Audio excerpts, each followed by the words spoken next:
வணக்கம். நான் பேராசிரியர் ருக்மணி. அடையாறு போர் 1746ஆம் ஆண்டு நடைபெற்றது.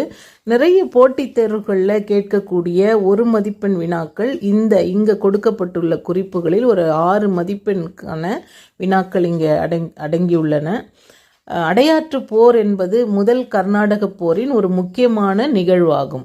இது 1746ஆம் ஆண்டு அக்டோபர் 29ஆம் தேதி பிரெஞ்சு கிழக்கிந்திய கம்பெனிக்கும் ஆற்காடு நவாப் அன்வாருதீனின் படைகளுக்கும் இடையே நடைபெற்றது.